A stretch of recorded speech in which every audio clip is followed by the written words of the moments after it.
welcome to episode 10. 10! 10! Welcome to VI Live, where the CEO dreams it and the COO makes it happen. Here are your hosts, Lori McCall and Ashleigh Labs.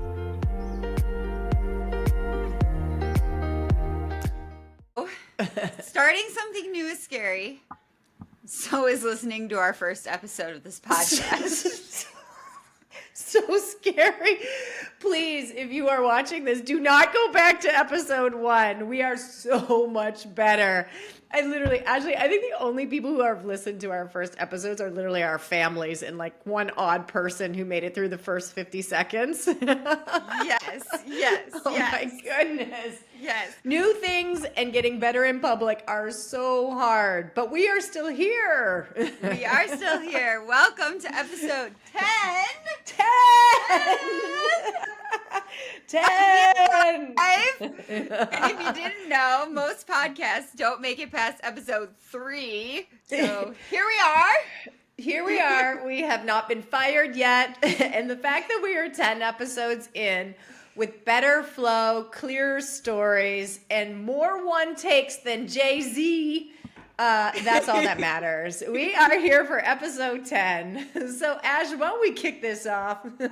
Yeah, we started with no podcasting background, just a vision, a mic, and a lot of belief in what we're building. And just like the other things we've done in business, we have figured it out as we went along the way.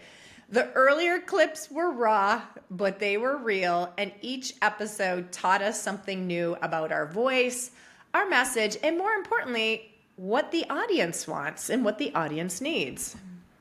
Absolutely. So, welcome back to VI Live, a podcast for founders where vision gets integrated live with all of you. I'm Ashleigh, COO of WHIM Innovation, and when we launched VI Live, we didn't have a studio, we didn't have scripts, we just had an idea, and that they would be real conversations where we were having every week, and we wanted to share them.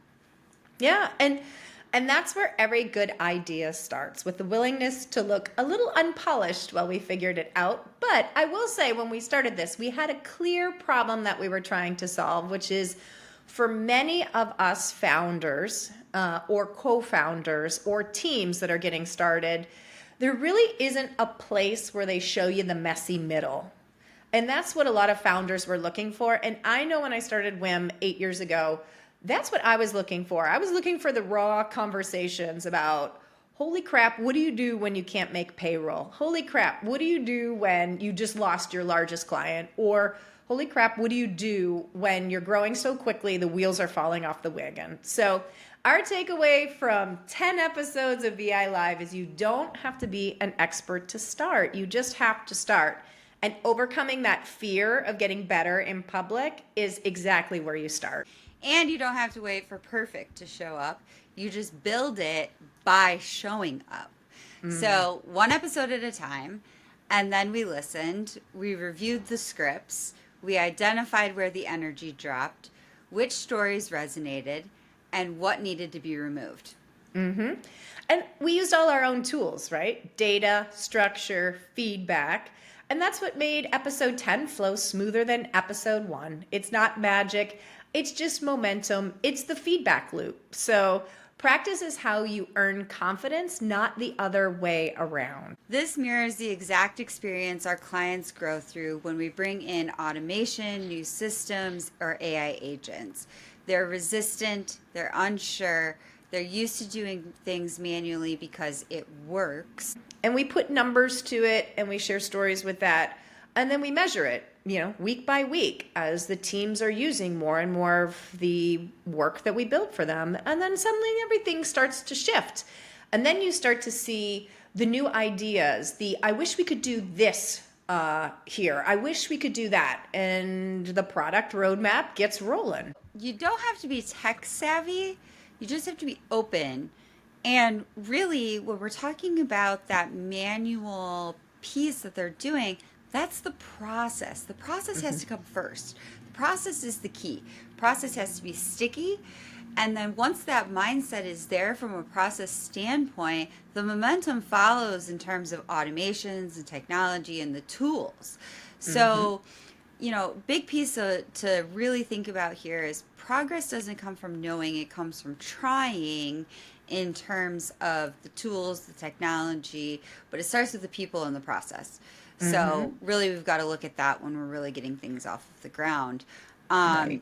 And, a concept here, and one of our customers that we can talk about, we have been working with a company that moves things, so from pieces of land to another piece of land.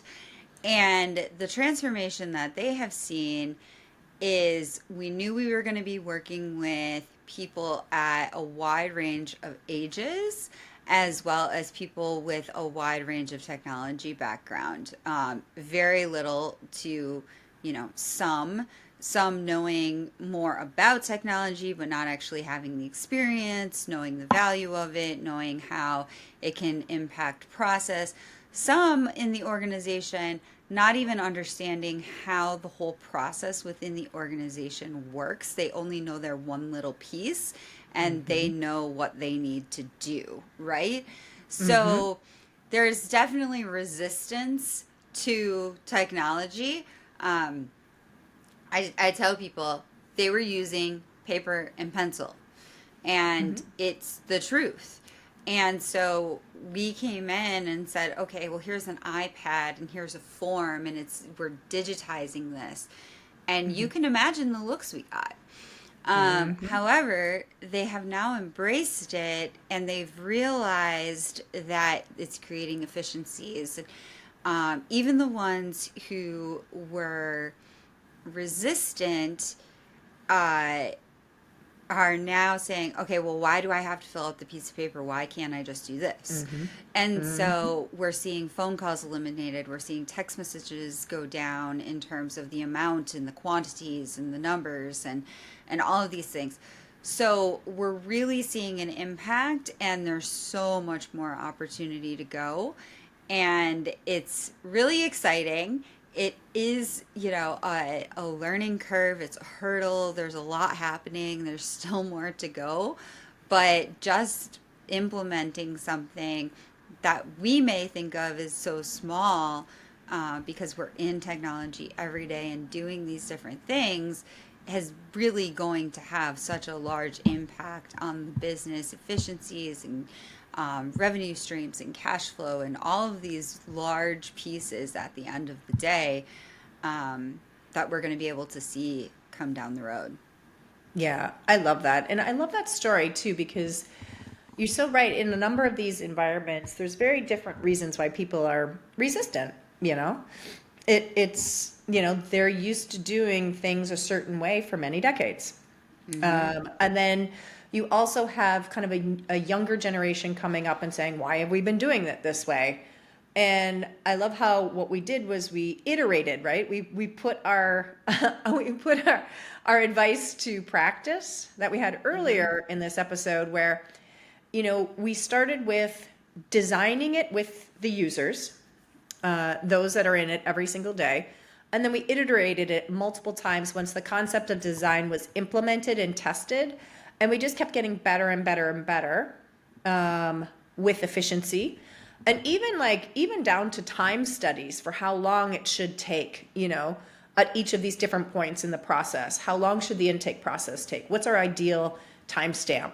How do we communicate that, yes, by, implementing technology and automation in this one part of the process, you are actually helping the downstream team that you never used to know how much work was actually being done to, fix, address, follow up with some of the earlier steps. And I remember us having that time study conversation where it's like, okay, we need to communicate that it's actually helping out. You might be taking on a little bit more on the front end, but it helps the process on the back end. And together, if all these pieces are working, you'll, as a whole and as an organization, see pretty significant return on investment, or speed to benefit, which is kind of how I also translate things. And if you think about just like that client example, Ashleigh, we could talk about how for us it works in the podcast world. Yeah.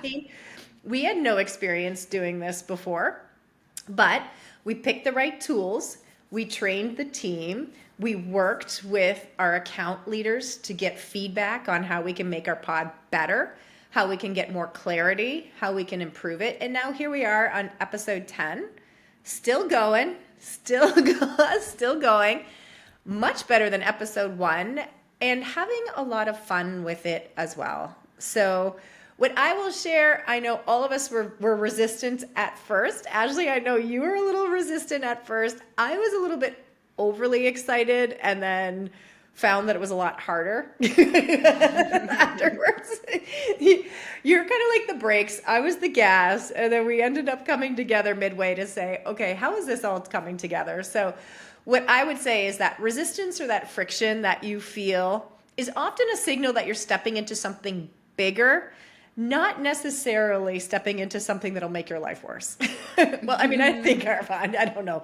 I don't know. That's, I hope we're adding value. So Yes. don't be afraid of resistance. Sometimes all the magic is on the other side of resistance, you know? Yes, absolutely. So to every founder still sitting on that project, the podcast, the pivot, this is your sign. Get going. So start messy, keep going, let the process make you better. Let the process show you how to get better. And that's how we ended up at episode 10 when most podcasts don't make it past episode 3, 4, 5.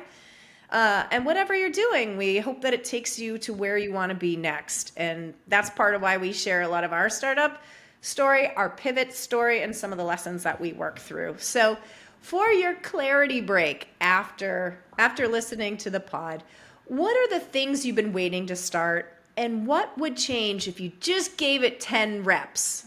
Just 10 reps, 10 shots, 10 tries, 10 shots. Woo!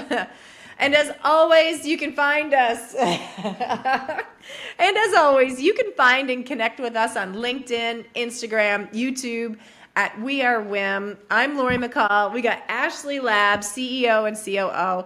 And you can discover more resources and episodes at wearewhim.com. Thank you for watching, and we'll see you next time.